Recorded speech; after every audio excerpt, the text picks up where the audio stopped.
여러분 밤새 잘 지내셨습니까? 7월 13일 목요일 아침입니다. 오늘 주님과 함께 하는 가운데 복이 되시기를 바라고 오늘 연대기별 성경 읽기 계속 읽어갑니다.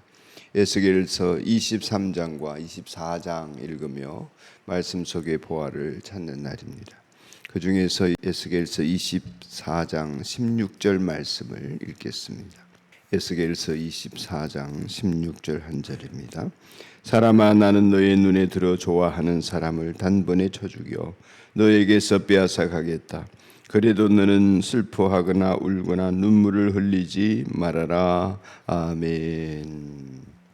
오늘 읽게 되는 23장에서는 연이은 하나님의 고발이 비유를 통해서 전해지고 긴 고발이 이어집니다. 그리고 24장에서는 마침내 예루살렘이 멸망합니다. 목을 치듯이 참수의 날이 옵니다. 24장 1절을 보면 제9년 열째 달 10일에 그랬습니다. 주님께서 내게 말씀하셨다 그랬습니다. 여기 9년은 여호야긴 왕과 에스겔이 잡혀온 지 9년입니다. 9년 전 10월 10일 시드기야가 왕이 되어지죠. 이들은 끌려옵니다. 이런 역사적인 배경 속에서 연도로 따지면 기원전 588년 10월 10일입니다. 예루살렘이 바빌론에 의해서 포위되어지고 그리고 완전히 에워싸져서 그때부터 일체 외부의 교통이 끊어지게 됩니다. 그리고 586년 4월까지 4월 9일에 망하니까 1년 반 정도죠. 1년 반 정도 에워싸게 되고 그 안에 있는 성민들과 모든 귀족들이 모두가 다 기근이 들어서 서로 잡아먹는 참상까지 벌어지게 됩니다.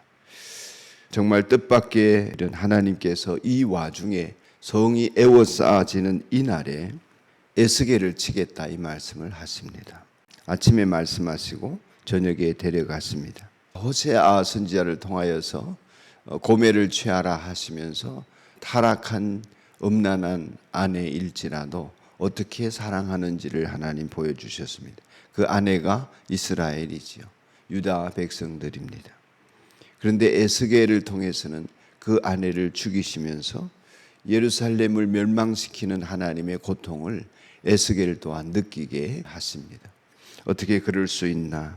호세아를 통하여서는 하나님의 사랑의 극진함을 보여주셨다면 에스겔을 통해서는 죄를 통해 멸망하는 죄와 함께 사망 권세에 들어가는 자신의 아내, 하나님이 보실 때는 아내라고 여기는 이 예루살렘의 멸망을 하나님의 정의가 어떻게 유지되어지고 그것을 이루어 가시나 하는 것을 또한 보여줍니다.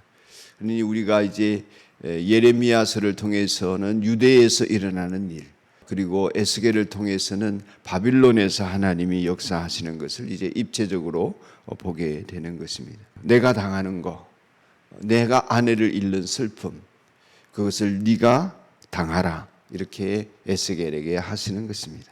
그리고 네가 당하는 것을 네 백성이 당할 것이다. 그 백성이 당하는 것을 알게 하라. 그 고통을 느껴라 이러시는 것입니다. 참 슬프지요. 사랑하는 여러분, 여러분이 지옥을 경험해 보셨습니까? 저는 잘 모르겠습니다만은 오늘의 에스겔서를 읽게 되면 지옥이 이렇게 시작되어지겠구나 하는 짐작을 하게 됩니다. 다 읽지 못하고 오늘 앞부분의 말씀 조금만 읽어보겠습니다. 그러므로 나 주 하나님이 말한다. 죄 없는 사람을 죽인 살인자의 성읍아, 예루살렘이죠. 너에게 화가 미칠 것이다. 내가 장작 더미를 높이 쌓아 놓겠다. 나무를 많이 쌓고 불을 지펴서 고기를 푹 삶아서 녹이고 고기 국물을 바짝 졸이고 뼈는 태워버리라. 그 빈 가마솥을 숯불 위에 올려놓아 숯불을 뜨거워지게 하며 가마솥에 노새를 달궈서 가마솥 안에 더러워진 것을 녹이며 가마솥에 녹을 태워 없애라. 이 성읍이 온갖 고생으로 지쳤으나 그 많은 녹이 가마솥에서 없어지지 않으며 불로 아무리 달구어도 녹이 없어지지 않는다. 너의 더러운 죄 가운데는 음행이 있다. 음행으로 더러워진 너의 몸을 내가 깨끗하게 하려 하였으나 네가 너 자신의 더러움에서 깨끗하게 되려고 하지 않았으니 내가 너에게 분노를 다 쏟을 때까지는 네가 다시 깨끗하게 되지 못할 것이다. 나 주가 말하였으니 반드시 이루어진다. 내가 그대로 하겠다. 내가 돌이키지 않으며 아끼지도 않으며 뉘우치지도 않겠다. 너의 모든 행실과 너의 모든 행위대로 네가 심판을 받을 것이다. 나 주 하나님의 말이다. 아멘. 불을 있는 대로 지펴서 용광로 속에 넣듯이 가마를 넣어서 뭘 하겠다는 것입니까? 가마솥 안을 정결하게 하겠다. 근데 녹슨 것이 안 없어진다 그런 것입니다. 그래서 달굴 대로 달군 다음에도 숯불 위에 올려놓고 녹이 완전히 녹아내릴 때까지 하겠다 하는 말씀입니다. 사랑하는 아내와 같은 예루살렘을 잃게 되는 하나님의 마음은 이들이 정결을 하기를 바라시는 것입니다. 회개하고 돌이키기를 원하셨지만 그렇게 되지 않아서 에스겔의 아내까지 데려갔습니다. 그리고 유다 백성도 겪게 될 것이다 하십니다. 그래서 사람들이 깨닫습니까? 못 깨닫습니다. 깨닫지 못합니다. 그리고 이것을 기록해서 오늘 저희들에게 읽게 했습니다. 사람들이 읽습니까? 안 읽습니다. 어떤 저주가 내려졌는지, 하나님이 죄를 어떻게 처치하는지, 하나님의 긍휼이 끊어질 때 무슨 일이 벌어지는지 사람들이 잘 모릅니다. 모르면서 하나님은 사랑이시다 이런 건 잘 기억합니다. 그리고 지옥 불구덩이에 떨어질 죄를 회개하지 않은 채 하나님은 사랑이시니까 이러면서 신앙생활을 하려고 합니다.